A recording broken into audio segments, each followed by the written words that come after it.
Bonjour à tous, excellente journée, bienvenue dans ce journal. Les acteurs de l'industrie de la mode à la rencontre du Premier ministre. Mannequins, promoteurs d'activités de mode, stylistes et autres ont présenté leurs différentes préoccupations à Patrick Hachi. Le chef du gouvernement a lui réaffirmé son soutien aux acteurs de ce secteur. C'est ce que nous apprend Konaté Moussa. Le Premier ministre Patrick Hachi face aux acteurs de l'industrie de la mode et du textile. Une rencontre d'échange entre le chef du gouvernement et les créateurs de mode en vue de recueillir leurs différentes préoccupations.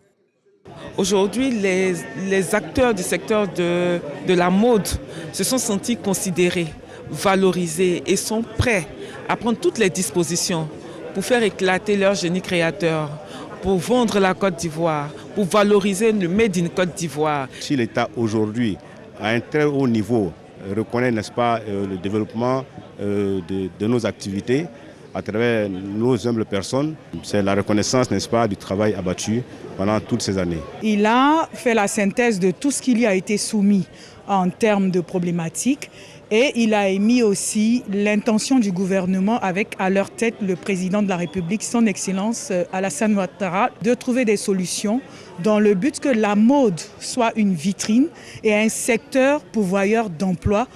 Faire de la culture un pilier fort de développement de la Côte d'Ivoire. Pour le Premier ministre Patrick Hachi, l'industrie de la mode et du textile contribue au rayonnement du pays. Un secteur donc qu'il faut soutenir.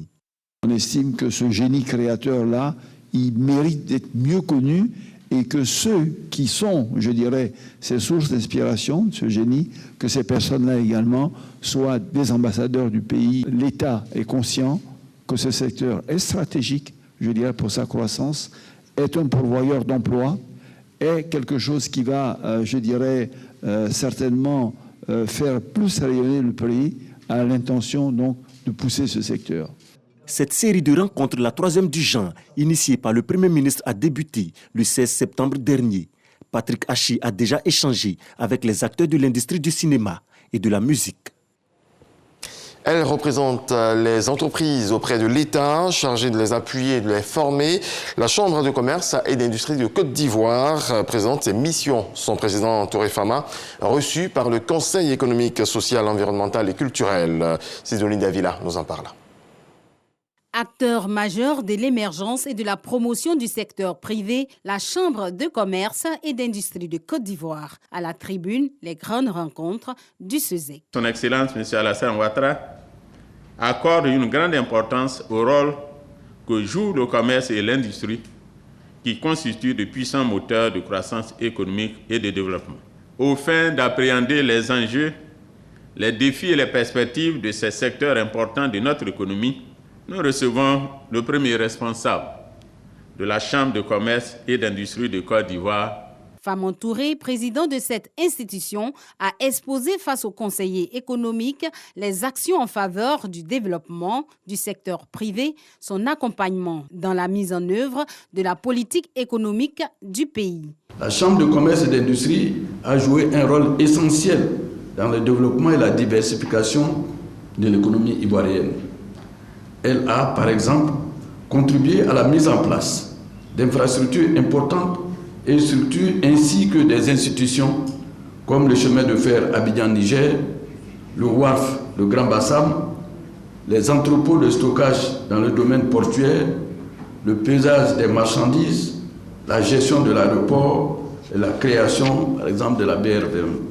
En vue de faire du secteur privé une création de richesse, la Chambre de commerce et d'industrie de Côte d'Ivoire s'inscrit dans la vision 2030 du gouvernement.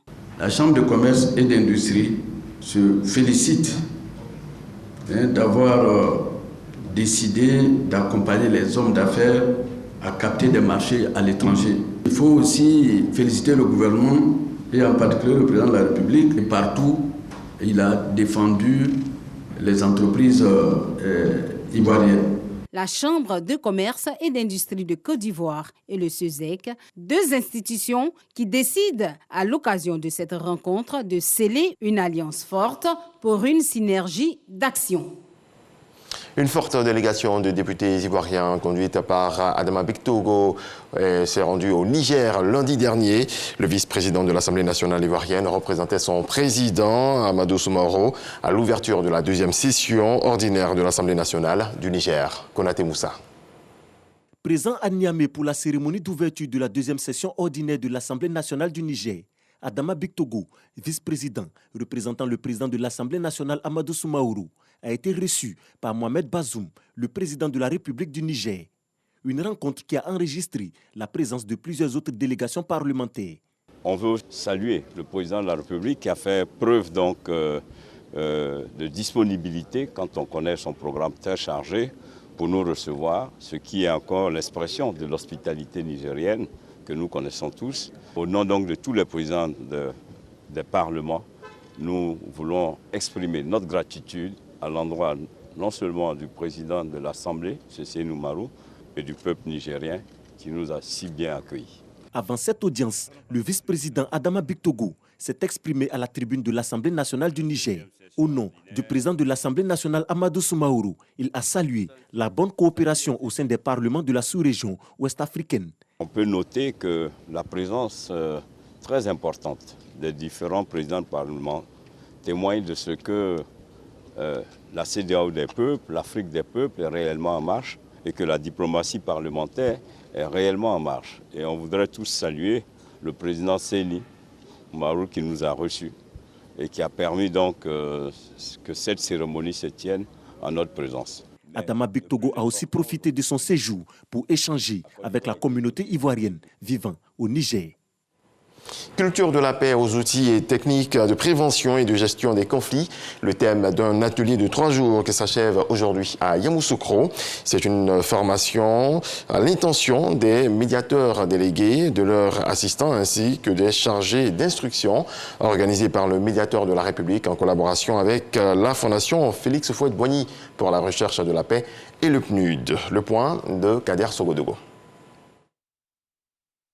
Adama Tounkara, le médiateur de la République, à son arrivée à la Fondation Félix Houphouët-Boigny pour la recherche de la paix de Yamoussoukro, a un mot et un sourire pour chacun de ses collaborateurs venus prendre part à une formation intitulée « La culture de la paix aux outils et techniques de prévention et de gestion des conflits ». L'initiative est soutenue par le PNUD et la Fondation Félix Houphouët-Boigny. Le but de cette formation est d'offrir aux médiateurs délégués des outils et une perspective élargie du conflit et du rôle qu'ils doivent jouer. En apportant notre appui aux médiateurs de la République, nous voulons contribuer à asseoir une médiation efficace par la promotion des valeurs de la culture de la paix et de la non-violence. Une occasion pour les délégués régionaux d'améliorer leurs connaissances. Il faut qu'à chaque moment nous puissions nous retrouver pour non seulement faire le point de nos différentes interventions sur le terrain et aussi renforcer nos capacités en matière de médiation. Essentiellement les outils de la prévention, les outils de la gestion d'un conflit. Récemment avec les élections, il y a eu beaucoup de remous, mais nous avons essayé de faire des missions de conciliation. Je pense que tout est rentré dans l'ordre, mais nous poursuivons. Nous allons bientôt nous lancer dans des missions de suivi et évaluation de tous les actes que nous avons posés afin d'avoir de meilleurs résultats. Pour sa part, le médiateur de la République les encourage dans ce sens. Cette formation permettra de faire face à plus d'efficacité au nombre croissant de conflits communautaires dans notre cher pays. En témoignent les récents conflits de Béoumi, Zionoula, Guézon. Tous ces conflits ont entraîné malheureusement de nombreuses pertes en vie humaine, des blessés, des destructions de biens et des déplacements de population. Pour y remédier, notre ambition de mener une médiation proactive axée sur la prévention de conflits exige une bonne connaissance des mécanismes d'alerte, en particulier et de tous les outils de prévention des conflits en général. 3 jours, c'est le temps que va durer la formation. Valeurs de la culture de la paix, pédagogie au service de la médiation, droits de l'homme, communication pour le changement de comportement sont des modules inscrits à la table des matières. Secteur du tourisme, les jeunes entrepreneurs sensibilisés à la digitalisation de leurs activités. C'est une invitation du ministre du Tourisme et des Loisirs à l'issue du concours dénommé Start-up Tourisme 2021, initié à l'intention des start-up nationales. Éric Ogoré. 8 start-up retenus pour la phase finale de la première édition du concours Start-up Tourisme 2021. Elles étaient une quarantaine au départ. Leurs projets ont pu convaincre le jury. En Côte d'Ivoire, généralement, quand on parle de tourisme, on fait référence à Abidjan pour ses infrastructures. Il y a beaucoup d'autres villes qui ont déjà des avantages touristiques. Alors qu'en fait, en réalité, dans chaque ville de la Côte d'Ivoire, il se dégage une culture dont on peut se servir pour développer toutes les villes de la Côte d'Ivoire.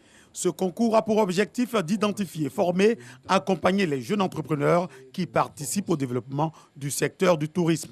Nous avons conseillé et accompagné toutes ces startups par des séances de formation suivies d'une incubation pour accélérer le développement de leurs projets. Cet événement a enregistré la présence du ministre du Tourisme et des Loisirs. Sendou Fofana a invité ces startups à continuer dans ce sens. Il ne s'agit pas d'être meilleur, il s'agit d'être excellent. Et l'excellence, ça s'est construit.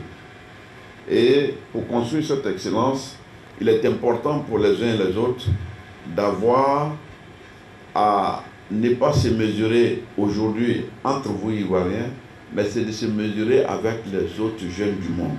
Regardez à l'aune de votre esprit d'ingéniosité comment vous pouvez vous étendre au-delà des frontières ivoiriennes, aller à la conquête d'autres territoires. Et c'est ça qui crée aujourd'hui cet environnement très compétitif où la concurrence devient de plus en plus rude. C'est ça la mondialisation. Sur ces 8 startups, 3 seront sélectionnés et leurs projets financés à hauteur de 10 millions de francs CFA. Et puis en marge de la célébration officielle de la 41e édition de la Journée mondiale du tourisme, les délégations étrangères ont découvert la Côte d'Ivoire sous une autre facette. C'est à travers une balade lagunaire. Le récit de Patricia Omouetia. Embarquement des délégations pour une mini-croisière sur la lagune. Direction, la baie des milliardaires, les villages des pêcheurs et enfin accosté sur l'île Boulé. Une balade lagunaire qui a ravi nos hôtes et pourtant les surprises ne faisaient que commencer. Arrivés sur l'île, dans ce complexe hôtelier, nos visiteurs ont succombé au charme envoûtant de ce site avec la promesse d'y revenir. Je suis vraiment émerveillé par tout ce qui nous a été donné à voir. C'est vraiment un exemple à suivre. Pour certains, c'est le moment rêvé pour investir dans le secteur avec un impact sur la création d'emplois. Il faut dire que l'Italie, c'est 20 millions de touristes à l'année et beaucoup d'investissements dans les Caraïbes. Aujourd'hui, ils s'intéressent à l'Afrique noire et nous voulons être la première destination de ces investisseurs-là. Nous goûtons à un échantillon du produit Sublime Côte d'Ivoire. Vous savez, c'est beau de faire des discours, mais c'est mieux de les réaliser.